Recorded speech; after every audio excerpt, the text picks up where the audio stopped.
What's up, everybody? It's Frederick Douglass Bussey back with another edition of Power Lunch Podcast. I am your host for this edition, episode 86. Today, we're going to be talking with a good friend of mine about something that he's building in his business. He's had many successful business ventures before, and this is the latest one that he's been building. But it's also intriguing, I think, to hear the thought process behind why he built it, how he's been evolving in it, and what's going to be taking place going forward.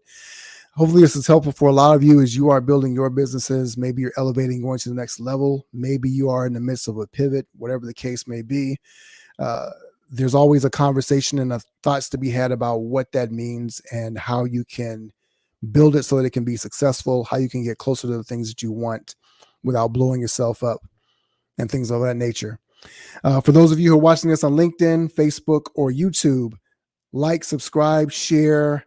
Drop your comments below. Let us know where you're watching this from, what you're discovering from the conversation. If you have a question, drop that in as well. We might be able to fit in a couple of questions as well to be able to drive this conversation live. That being said, Power Lunch Podcast starts right now.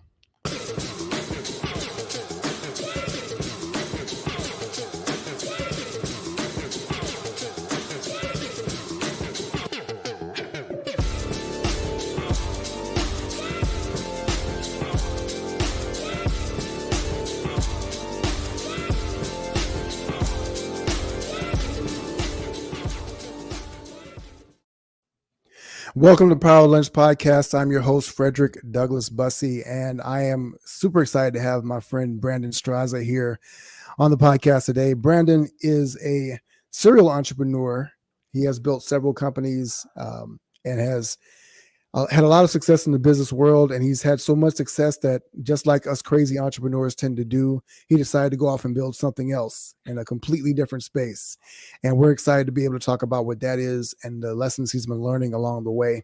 For those of you who are joining us for the first time, welcome to Power Lunch, where we talk to a lot of entrepreneurs, builders, doers, creators, about the things that they have built and are building, so we can empower you to be able to build your own empire and live the life that you so deeply imagine. Brandon, welcome to the show. How are you today, man? Man, I'm great, Frederick. It's been a while since we've been on this. I think it was a few years ago. You and I have been fortunate. We broke bread here a few years ago. It's almost been 2 years here in Dallas. And just good to hang out with you and have a conversation like we used to so many late nights. Before my late nights were really filled with working with developers and zeros and ones. So if you think of the matrix with all the zeros and ones, that's the world that I really sit in. So, but I'm doing good. Thanks for having me on. Good. I'm glad to have you back, man. It's you referenced the conversations we used to have.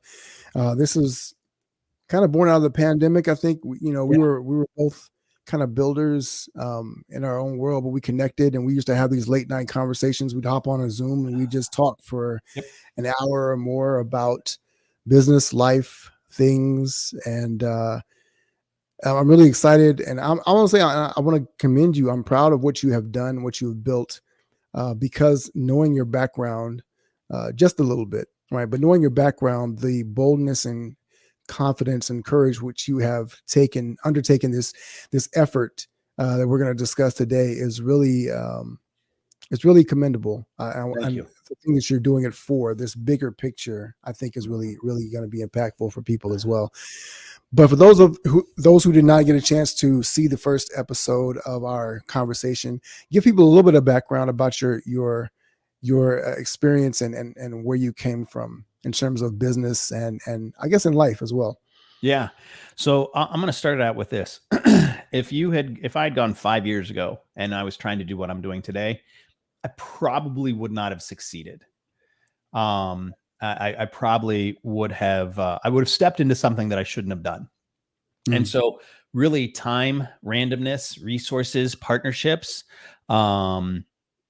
have really been the arch, or the story to why I'm sitting where I'm sitting with you right now, is because I found a way to surround myself with the right people. I didn't run into it. I didn't, I kind of backed into it.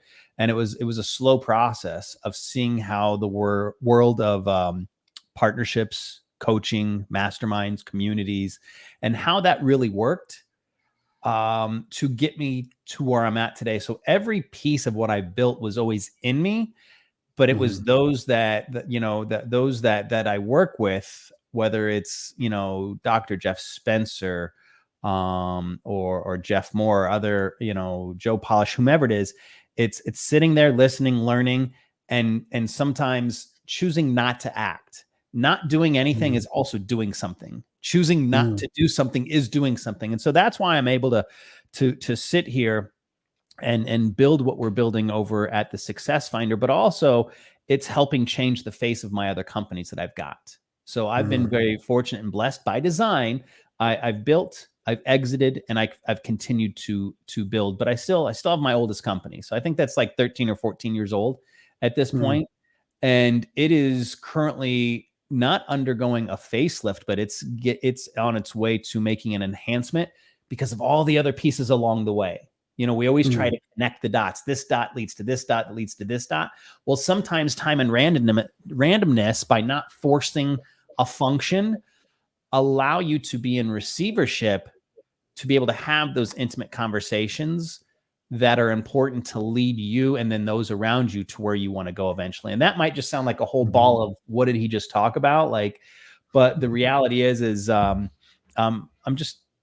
very blessed to be able to have friendships such as yourself and so many other people out there that when you go at it from that standpoint, solving a problem. Now I'm just kind of speaking to the entrepreneurs or just people in general.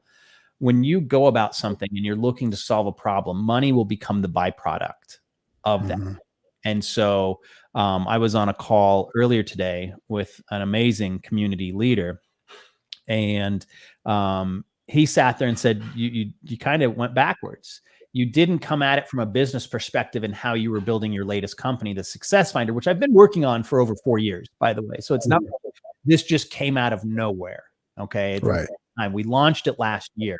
We launched a beta a few years ago, but we launched the true product last year. And he said, you didn't come at it from a business perspective. You came at it from a human perspective. And what was going to be best for the leader and the learner? What was going to be best for the people that are utilizing the simplified tool or the simplified gateway to helping their life?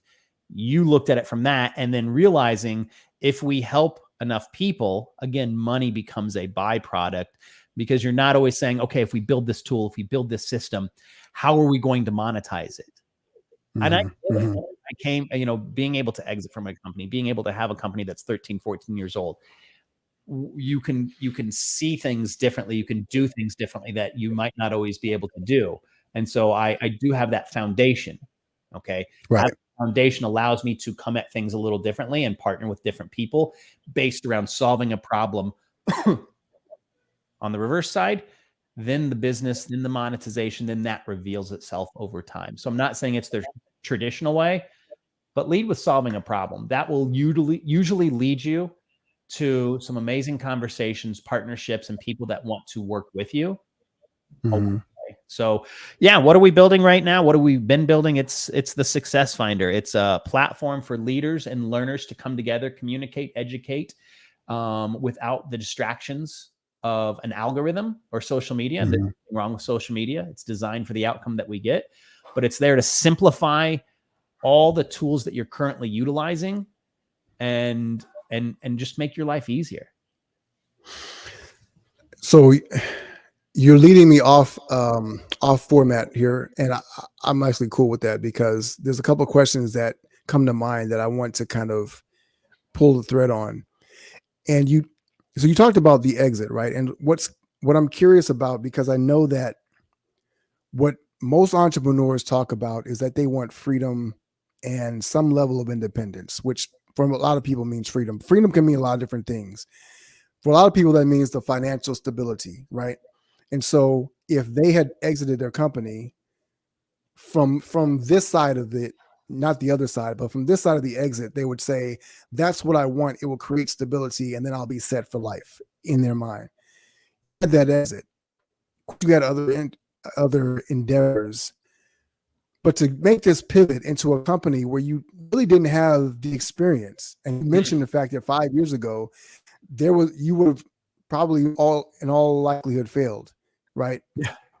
So what was it that gave you the confidence to say, I'm going to bet the farm on this? Not saying that you threw all your chips into the middle, but as entrepreneurs, we typically, we learn not to be more risky, but to de-risk our lives by figuring out what is the surest bet, by getting all the data, getting all the facts, etc. And then even leaning into our strengths, hopefully, right? But you went a slightly different path, right? You pursued the problem or the solution for a problem rather than a sure revenue stream or a sure bet in terms of market. What was it allowed you to have the confidence to do that? And what have been some lessons that you learned along the way from that particular aspect of making that particular decision? Yeah, I believe it starts with a conversation that you have with yourself. If you're not having these hard conversations with yourself, you should not have the hard conversations with someone else. Okay. And so it's it's really sitting there and diving deep into, making sure that you see, what where your risk tolerances are. So some people in the entrepreneurial world or the regular, let's just say any world, let's, just keep it business world, entrepreneur, whatever world. Right. There are entrepreneurs that have a very high risk tolerance. There are entrepreneurs that have a very low risk tolerance. And then there's some that, you're going to find it in between. I would say I have a little bit higher of a risk tolerance. So when I'm going to bet on the jockey or the horse, whether you want to call me the jockey or the horse, I'm going to bet on myself, and I'm going to bet on my partners that are behind me. And so that's, I would say, one of the biggest evolutions for me. And I've had different partnerships, and some of them didn't work out. So they just didn't work out. And so I think it's finding that right partnership, and that partnership, however it looks, 60, 40, 70, 30, mentorship, mentee, whatever, however the partnership looks. You want to work with people that have similar characteristics and qualities, but know to stay in their lanes and bring different pieces of the puzzle to the table. Okay. I'm not really marketing and branding. Okay. I'm more kind of the dreamer, the innovator, that, how to do it. And then I find the pieces of the puzzle that I can inject and sit there and say, this person is branding and marketing. This person is development. This person is ops. Finding those partnerships. Okay. And let's go because those were, ops and brand, whatever it is. It can be on any basic level. It's finding what you do really well and then finding the complementary parts along the way. It's not about finding 3, 4, 5 different parts. Find that first part that is complementary. Too often I'll tell you where I messed up in some partnerships in the past, and it's on me, wholeheartedly on me. Okay. I had a square and I tried to fit around, what is it? I had a circle and I tried to fit a square peg. Yeah. Round peg, square hole, whatever it is. I need to write that one down. But I was trying to put people in a position to help bring them along, just bring them along in something that they were good at what they did, but they weren't fulfilled. I'm like, I need to fill this, and I don't, and I'll be like, I can help teach them, and they'll figure it out, and they'll want to learn it themselves. The thing I found out, if it wasn't already there and you're looking at a partnership, a real partnership, they're not going to back into it. They will not learn how to be a business owner. They will not learn how to be a marketing person. They will not learn how to communicate all of a sudden if their job is, the communications expert. Find those that possess the qualities that you might have a little bit, but it's not really your area of expertise. And then find a way to make it make sense. The other area where I can tell people where I've messed up, and I think some of my biggest accomplishments are by the errors that I've made and then realizing it. In the first company that I built, I tried to be everything: marketing, the face, the branding, the ops, on and on and on and on. Here's one of the problems I found. Number one, I spent a lot of time trying to be everything, which means I wasn't able to be very good at really anything in particular.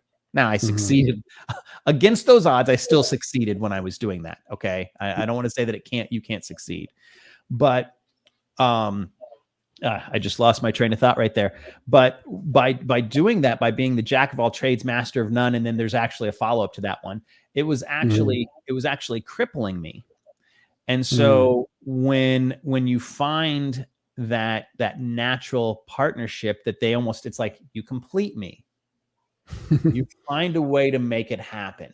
You find a way to come together to where it helps simplify what your future is, as opposed to saying, oh, I got to do marketing, I got to do video editing, I got to write the message, I got to do the copy. That becomes very difficult. Now, for a solopreneur, okay, I get it. In the beginning, that is the thing, but there's so many tools out there today, as long as you don't get shiny object syndrome, okay? There's so many tools out there today that can help you become a solopreneur and continue to be successful till you're ready to take that next step and acquire that partnership or bring on a team member that helps complete you. So I'm actually not that high of a fact finder, because I think you had mentioned something about I'm middle of the road when it comes to fact finding. And I go a lot with my gut. If my partners say X, I believe it until there's a reason that I shouldn't believe it. I don't go down the rabbit hole and say, okay, I need to do all my research on this as well. That's what they're there for. They're there to deleverage the amount of time that you have to spend in order to do it. And so 100%. 5 years ago, I wasn't ready for those lessons. The other thing was, I didn't go seeking for those lessons. Those lessons found me, and I was able to receive them. I was in receivership. I was willing to accept these to be true. And when you come from a place where you're willing to receive, the world opens like a blossoming flower. And then you get to have these amazing, seamless conversations. You get to have these handshake deals that that we were told when we were kids growing up. It really becomes something interesting. So don't allow your past to predict your present and your future. And I'll tell you, the one thing that really helped was the first mastermind I ever got in. I didn't realize that being in a room with entrepreneurs, business owners, people that work for companies from all different industries, how powerful that could be by being in a community. I would tell anyone, no matter what domain they're in, whether they're in business, whether they're in finance, whether they're in whatever, anything that you do, we love to be in communities. We love to feel to be a part of something. Find that community that fills you, and you're able to help fill it as well. And you will find that being in something like, your mastermind, your community, okay, that it will help transform you into do things that you never realized were possible. You don't have to go in there with the intentions of like, this is going to do X for me, because if it does it too soon, if your outcome, if you predict your outcome and it does it too soon, you're like, I set the bar too low. If it doesn't do it soon enough, I set the bar, maybe I flip-flop that, set the bar too high, too low. So don't always go into something and saying, this has to be the outcome. Right. Just see what happens. Listen, learn, take it in. And so that's, those are some of the lessons that really have come to me over the last 5 years. Building a foundation has just allowed me to become a little more risk tolerant and diversify and spread that risk around. The only way that I could build what I built, which is truly special in helping communities and helping people find the communities, was by taking my time and just backing and stepping into it. You shared a whole host of nuggets right there, and I'll encourage the audience to go back and pick apart those things, because there's a lot that you actually put in there that it sounds like it's one answer maybe for the uninitiated, but there's a lot of little pieces in there that when you connect those things together, it's really impactful. And I think breaking them apart is important as well. We have Martina, who's in the comments, and Martina loves to take notes, so I really appreciate her, because she's documenting those things. If you could see on the screen, I can't, but Martina, thank you for doing what you're doing, because I'm not the best note taker. I just kind of store the stuff here. So if you can share the notes with me, that would be amazing. Yeah, it's in the comments below the video as well, and she's got probably about 10 or 12 bullet points right now. Oh, there Just we are. off of Good one Lord, imagine. Martina Harris. Look at you. You are a rock star. Risk Yeah, tolerant, Martina's listen, on it. learn, take it in. Find a community that feels, yeah, it really is true. And it can't happen without leaders like Mhm. Frederick. It can't happen without leaders that we surround ourselves with. That's the reality. Right. One of the things that you said, and we're talking about community that you're building. I kind of want to get to the inflection point of the Success Finder, the platform that you're building now, right? I remember when you told me about it, and it had already been kind of buzzing around in your head. We had some late night conversations where you kind of talked through some of the things you were thinking about and some of the conversations you were having with some of your now partners. Um, but you had an experience that led you to realize this might be something that I should do. Can you talk about what that inception point was for you, and why it has become such a powerful mission for you in your life? Yeah, absolutely. It really came out of the first mastermind that I went to. It was hosted by a gentleman by the name of Travis Chappell, who has a platform called Guestio for Mhm, podcasters to connect with each other and, go back and forth on their shows. mhm, It's a marketing agency as well, I believe. And as I was leaving, I got so much value from people like Steve Sims, Zach Benson, Travis Chappell, Gerard, I can't remember his last name, Ronsley Vaz, and then and those were the educators, the leaders that were there, but we all were at the end of the day. And then from Dorothy and so many other individuals there. So when I left, and everyone's in a different kind of domain, but we all are business owners per se. mhm, And I'm getting ready to come home, and I'd been gone for 2 weeks. I sat there and I'm like, oh my gosh, this experience was amazing. But mhm, how could it have gone sideways? How could it have gone wrong? And how many people, if it's an experience like that in joining a community, okay, with a lot of distractions, if and it didn't go right the first go around, would just give up and say, I'm done. I'm mhm, out. I'm not moving mhm, forward with that. And I didn't want that to be the experience for other members, other learners, people that were looking to get more out of something. mhm. And so, I mean, I literally right there in the middle of an airport started buying up URLs. I'm just, just plugging away.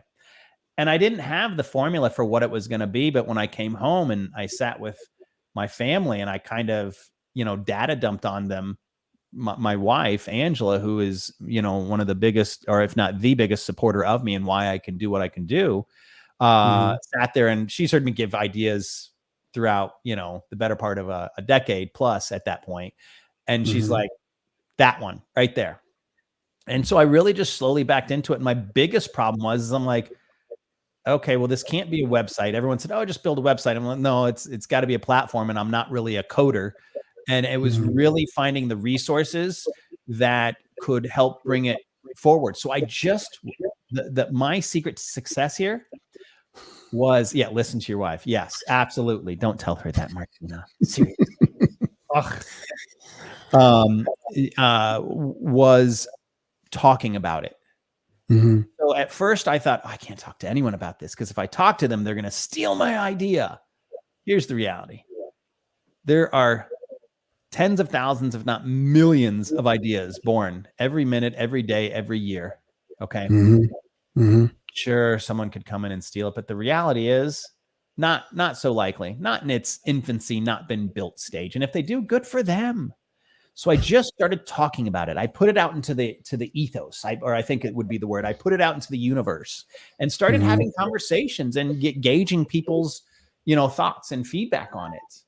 And I got feedback from all different sides. But what mhm, I did know to be true is that there had to be a better way to have communities and to where you could take, 7 or 8, systems and distractions really, and bring it to mhm. one centralized location to where it helps simplify the leader's life. And at the same time, it helps simplify the learner's life, their members. And if Right. we could accomplish that and we could help simplify their life, then in turn, we would have proof of concept. We could actually build off of that. And so we didn't come at it from a business perspective of, hey, how do we monetize this as quickly as possible? Okay, we did have the luxury because of already building a foundation of coming at it from how can we make the most useful tool that gets rid of the distraction and gives you what you want, when it matters most to you. And by that, it is a responsive platform, not a reactive platform. It doesn't rely upon an algorithm saying you should look at this, this, and this. If you say, I want health and wellness, the platform is going to deliver you articles, leaders, communities based off of what you are looking for. So think of TripAdvisor, hotels, airlines, restaurants, consumers. So we are the TripAdvisor for communities and education in today's gig economy. We give you what you want, when it matters most to you, unlike an experience that you can get anywhere else. It's not innovative. It's just simplified. We all want to be innovative. Innovation is tough to adopt. Okay. Yeah. But in such a distracted economy and in such a distracted world that we live in right now, how do we get rid of the noise and help you find your signal and what's important to you? How do we help Martina, who is telling me she hasn't? You got to make a new comment because you said listen to your wife. We've all believed this one now, Martina. Come on, I had to have said something good since then. But how do you simplify so you aren't sitting there all day long looking for more dopamine? Right. You know, right? No, you make a great point about the simplifying, right? The noise, and I think that is actually because I remember when you invited me to be on the platform and as one of the beta leaders, and you're talking about the process of why it matters. And it was something that you said in a conversation that really, really sunk in. And I think Nick Peterson, and Nick is one of your partners in the platform. And something he said at the conference in Dallas actually really solidified the idea that great leaders help people to be able to focus on the most important information, right? And part of that is removing the noise from around it, right? Whether it's speaking in a way that people can hear them more clearly or more loudly, whether it's moving them into a space, right? So if you have to have a difficult conversation, it's closing the door in the office, it's moving them to the hallway where there can be, it's removing the distraction so people can focus on the most important information. And that essentially is what you are building with the Success Finder. And I would love for you to talk a little bit about that part of it specifically in terms of this, why noise is so disruptive, or it sabotages our ability to be able to get what we want out of life.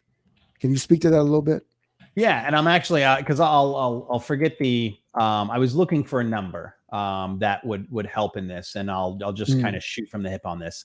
At any given point, I think on a daily basis, we're getting like 2.4 quintillion bytes of data that's coming onto the internet. And I know quintillion, I think I'm pronouncing it correctly, but it's a ridiculous amount. Like no one in school ever taught us the word quintillion. Okay. And so that's a lot of data. That's a lot of noise that's coming out there on a daily basis that we have at our fingertips. Before the dawn of the internet, we relied upon, radio, a few TV channels. And I know the TV channels grew by the time the internet was here, but still there wasn't what we have today. There wasn't streaming. And so we have so much at our fingertip and we don't know how to tell ourselves no. That was the noise. If you're listening just to the audio version of me slapping my hand, we don't know how to tell ourselves no because we continue to seek dopamine and dopamine and dopamine. And dopamine without effort will wreck a person. And that's, I'm paraphrasing. I think Andrew Huberman says that. And we choose to abdicate responsibility based off of the decisions we make. And so that's one of the things that we look to help with, to help solve, is to allow the individual to take responsibility for their actions. So that's why we built a responsive over a reactive system without an algorithm. Is if you say you want this, but you don't get the outcome, did you really want this? And so it comes back to getting what you want, when it matters most to you. So with the amount of social platforms out there, and there's nothing wrong with social, every platform was designed for the outcome that we get. Okay. Right. You know, Facebook banned me. Facebook didn't let me do this post. Facebook made me feel this way. And I'm just using Facebook. I'm not picking on them, but like all these things, it's designed for the outcome that we're getting no matter what. Right. At the end of the day, we're foolish to think otherwise. And when you utilize platforms like that for your community, you are serving two things. You're serving your community and you're serving an algorithm. I want to take it a step further. How is that algorithm now being served to your community? Okay. And so when we take it and we keep peeling back the onion, we keep asking questions, we can actually get to the root of it. And so how do we simplify all these distractions? How do we find that success signal that's up there? It is. And we pull it down.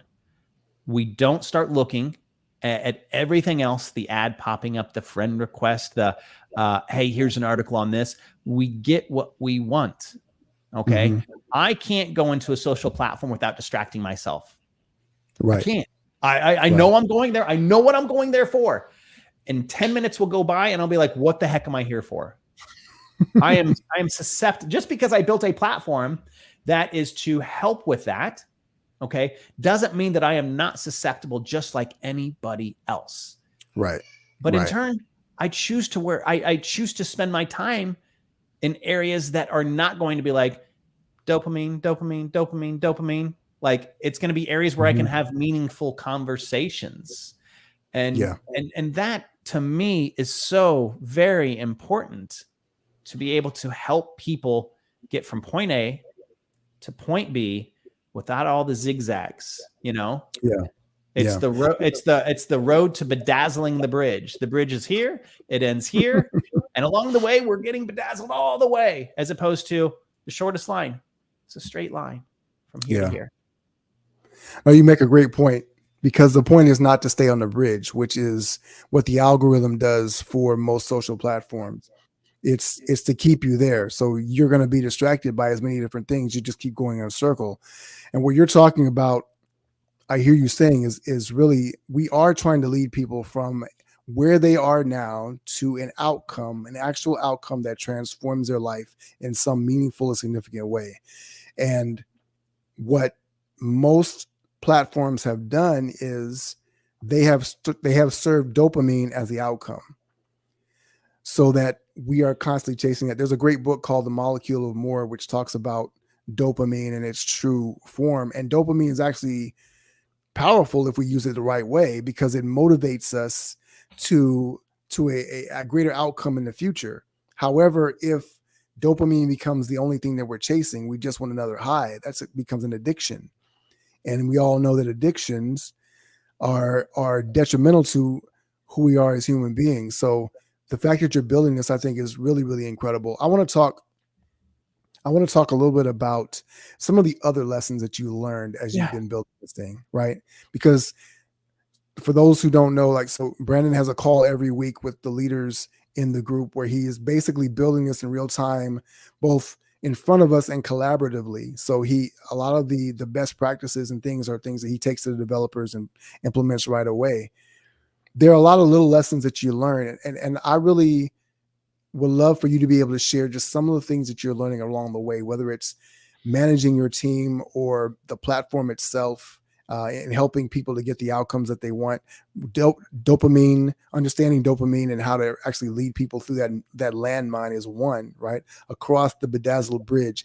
That'll be, that might be another slogan for the Success Finder.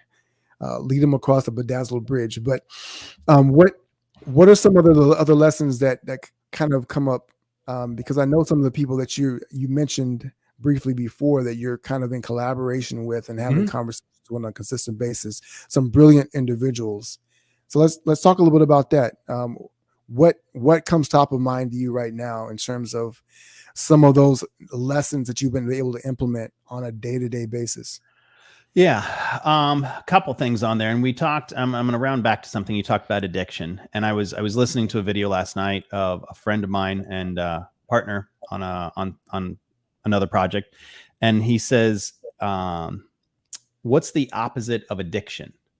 And I'm going to ask you, what do you think the opposite of addiction is, Frederick? That's a good question. I'll answer it for you. Oh, no, you go. I thought go. Yeah. Well, I would say addiction is really distraction. So I would say focus. Could be connection. And it doesn't mean focus is wrong either, but he says the opposite of addiction, Joe Polish says the opposite of addiction is connection. Okay. And so I can understand why Joe would say that too. Go ahead. Yeah. And if you know any of Joe's story, that'll make even more sense to you. Head over to our Instagram page, the Success Finders, and you'll see, I think, some reels from Joe. But that's really what we're looking to build is connection. And I think that's one of the lessons that I've learned in the last many years is how to actually build true connections without distractions. Okay. And so there we go. There's Martina. She's just on fire down there. I got to stop paying attention. She'll distract me easily. I mean, I'm distracting myself. But it's communication. I would say communication is probably one of the biggest lessons that I've learned is how to not be misunderstood. So when you walk away from something, it's concise, it's clear, and you don't have to over explain. Now, there'll be times like if you come to the leaders call where I'll be like, hey, I'm going to over explain this right here. But I tell you up front, I'm intentionally over explaining it. And most of the time I'm like, you might not even care, but I'm going to over explain this. But from the most part, it's how do you become concise and short and simple to where you can't be misunderstood. So it's the communication. Okay.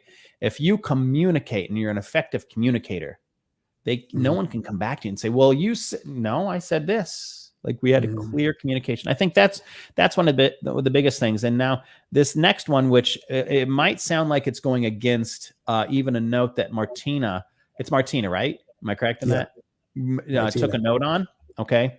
Is, because I went and got some consensus. I just kept putting out into the ethos, into the ether, or whatever it is, what they thought about the idea. It's not having to get a consensus of everybody around you on stuff. Once you have your idea formed, if I took in every piece of feedback that everyone gave on this platform, we still wouldn't have launched. We literally still wouldn't have launched because there's no way we could have ICS, which is in community streaming. It's the first of its kind, but it's just simplifying it. It's video streaming for your community up to 2,500 people. You can have in a video room inside your community, means you don't leave your community. That's really important, not only for the leader to have a higher experiential rate, meaning your members are able to continue to connect and network after the call because they haven't left it. But if I had taken everyone's consensus, you'll never figure out in ICS, in community streaming, like, don't do it. Like I've been told no more times on certain things, or you should go do this more times on things. And if I continue to seek others' consensus, I would have analysis paralysis. I'd be constantly analyzing it and I'd just be stunted and do nothing. So sometimes you have to go from good to great. And I think a dear friend of mine, Steve Sims, I think uses that word, going from good to great. It's like taking the idea that, there's the elf on the shelf. Well, how about the idea on the shelf? Taking that idea off and starting to implement pieces. And along the way, you're going to get bumped. You're going to get bruised. But it's how do you, it's how do you get back up? Rocky. Can I? Yeah, go. I want to intro because I want to pull on that thread particularly for a second, because you're talking about a decision-making process. How do you decide to make decisions, right? And I think that's something that many entrepreneurs really struggle with. So that being said, what kind of goes into your decision-making process about what to say no from? Because you talked about this at the beginning, right? Choosing not to do something is still a choice. It is still an action. So what is that process that you're going through that is eliminating the excess suggestions that people make from time to time, or the advice? It could be great advice, but it just may not be right. So how do you decide what that is? And what's been the evolution of that decision-making process for you as a leader? Yeah. And it might be that it's just not right now. Someone that gives you something. And so that's where you kind of store that back in the shelf back there and you hold it on to later. You might not ever need to pull that out, but in case you do, Like in case of emergency break glass, you might want to hold on to that piece right there. And so the decision-making process, can go through a couple different iterations. Sometimes I'm using this whiteboard back here. It's actually getting ready to go through a complete wipe down as we're looking at building a summer camp for families inside the Success Finder, because summertime is really difficult for parents to figure out what they're going to do from all different walks of life. And so right now that's about to go through a complete wipe down and how we're going to build a week summer camp out between art, robotic, different things for families. And it's going to be free. Like, how cool is that? So, but it's sometimes I use a whiteboard. A lot of the time, and I would say this is a filter that I'm always going through. I'm here. I want to get here. What are the next one or two things that I need to do to move forward? Not what is steps 7, 8, 9, and 10, because I lived by those worlds, building pro formas, having everything to the I, to the T's crossed, to the I's dotted. And so I am here and I want to get here. So what are the one or two things that I need to do to either A, implement, or B, remove? Because like a kink in a hose. So I'm either looking to remove one or two things, or I'm looking to do the next one or two things. Beyond that, I have like a sheet that says wish list, to-dos, future things.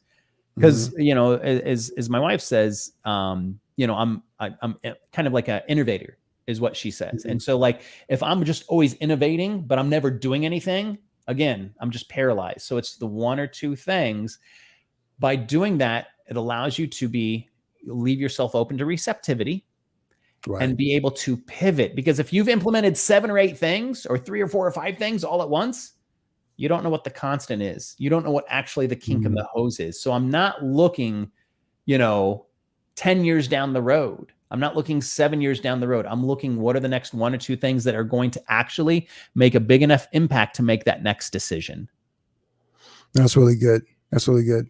I think one of the things that I've discovered in my business is 2 things on the sales side and actually on the coaching side, is that the power of a leader to help people make good decisions is one of the most important things that you can do. And the ability to have it installed in your own operating system is really crucial, because you alluded to the fact that we've got these 4 quadrillion or whatever bits of data that are assaulting our brains all the time. We've got anywhere between 40,000 and 70,000 thoughts that are happening at any particular time. You are literally in combat for the one thing that's going to move you forward at any particular time. And so if we didn't have hunger, if we didn't have these other primal urges, right? The urge to go to the bathroom, or the urge to breathe, the instinct to breathe, we could literally forget to do all these things, right? So I think what you said is really, really important. I interrupted you, but you were going to drop some other lessons that you were learning along the way. So I wanted you to be able to get back to that as well. Yeah, and I might have already forgotten that. I was looking real quick. It's 2.5 quintillion bytes of data a day that come onto the internet, or they word it a little bit differently here is on this one, 328.77 million terabytes of data each day. So, either way, 2.31 zettabytes per week. So that's like words that we don't really have in our language. That's a lot. Like if you can't really read the word, that probably means it's a lot. So, and here's the thing, what I had to look back, and this is going back to community, this is going back to partnerships. All of the words that I'm using here, okay, they all sat up here, but I didn't have the best way to articulate them. The next 1 or 2 things that need to happen: the bedazzling of the bridge, the addiction connection. It's through my partnerships that, by utilizing their words, that I was able to finally, because people are like, how are you doing what you're doing? I'm like, I'm just doing this. Well, help recreate this. I'm like, by finding those people that all of a sudden I'm like, that's what I've been doing this whole time. I just didn't have the words to put with it. That happened because I found the communities. I found the partnerships. I found anyone that's a partner is a dear friend. They're a friend, close family member. And so by doing that, I was able to articulate what I had been doing for the better part of 2 decades and what I've built. So it's simplifying Here's one that I used to do back in the day, and I don't think we talked about this. I thought innovation was key and cool and crucial. I thought making it look sexy and having a whip smart like type of name or like look, whatever it was, like it was, it had to be edgy. Yeah. The problem was when I did that, you had to unintentionally over-explain it, because they're like, okay, I don't get it.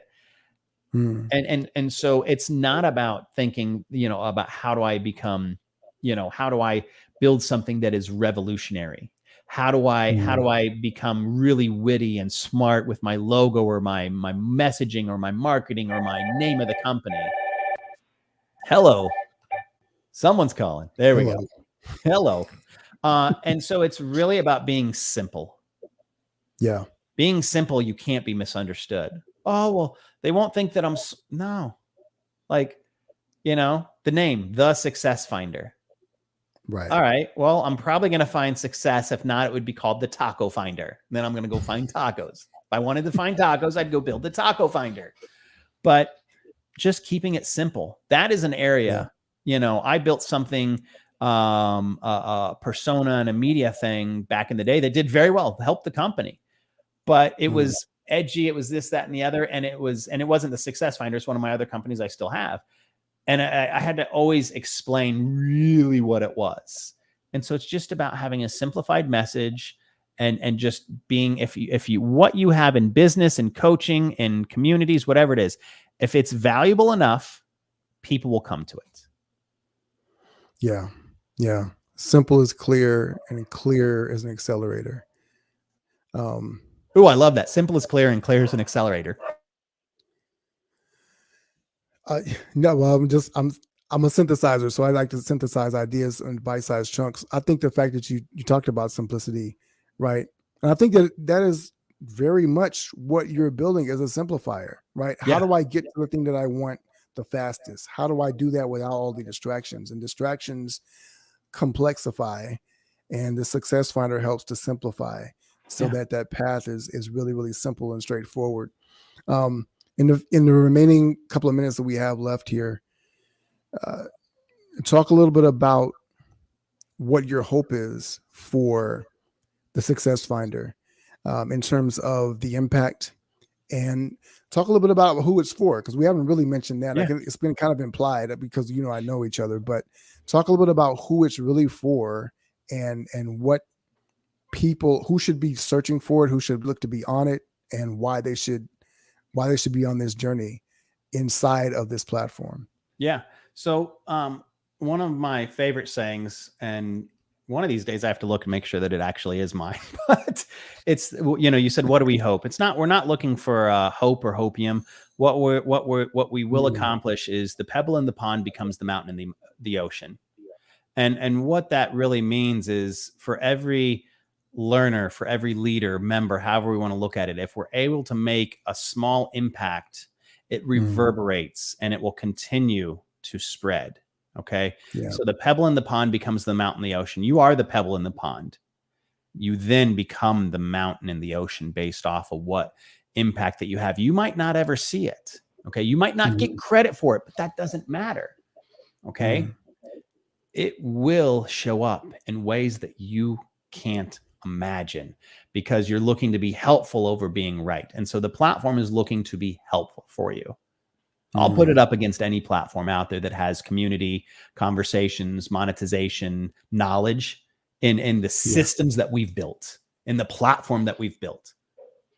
I'll go head to head and have a conversation. I am confident in saying that, and how we have simply designed the platform. Who are the people that we're looking for? We're looking for leaders that it's not saying you have to remove yourself from social media, but we're looking for leaders that actually have a community that's already built, that they want to simplify their systems. They want to actually, because what happens when they simplify it? They have more time, energy, and effort for not only their families and themselves, but they can put that where they want. They can put more back into the community. They can put more into their family. They can put more into themselves. They can get closer to what actually matters to them, because they have removed those barriers. Every time a leader sends someone from Facebook community here, which I'm not saying go get rid of the stuff, pay me over here, video call over here, course over here, audios over here, videos. I mean, it's just like, it's a clock that we can just go around all the different pieces here, here, here. We're creating a distraction, and we're creating more work for you. And if we're creating more work for you, you're going to create more work for the learner, the member. And so we're looking for the leaders that have established communities that, they go through a vetting process on our platform that we have conversations around. I'm not going to go, deep into that one, but there is a vetting process that goes through it, because we don't just want anyone to show up one day and be like, I am a leader. That is every platform out there allows anyone to call themselves a guru. Okay. Right. For the members, for the learners, we want this to be the safe place where you come to get your knowledge inside the knowledge center based off of what you're interested in. Okay. It's still populating. Okay. We're still growing that piece of the company in there, but it's a place to where you can come and you can get your blogs, vlogs, your videos that are important to you based off of what you're interested in, based off the knowledge that approved leaders have put in there. Okay. So we're looking for them to be able to find the communities, because there's a search functionality. We didn't just look at it. How can we be helpful for the leader? How do we build this for the learner? We looked at both ends. And what's most important to them, to find the community that's going to help them level up, to find the leader that's going to help take them to that next step. So based off the interest on the platform, whether it's family values, cryptocurrency, sales and marketing, whatever that is, we want for the learner to come in and know that they're not going to get bombarded by advertisements. They're not going to have DMs just slide into the DMs. They're going to come in there. And we had someone ask this. They're like, hey, where's my profile? We removed. Members don't have forward-facing profiles. Only leaders do. Now you have a profile inside of a community, but it's not like people come in and friend request you. You're seeing what's in your community, and that's it. Whatever communities you're a part of, you're only supposed to see that. Why are we seeing all these other things that just get me to say squirrel? Now there's studies behind it. There are studies that you would sit there that would look like studies on, like, a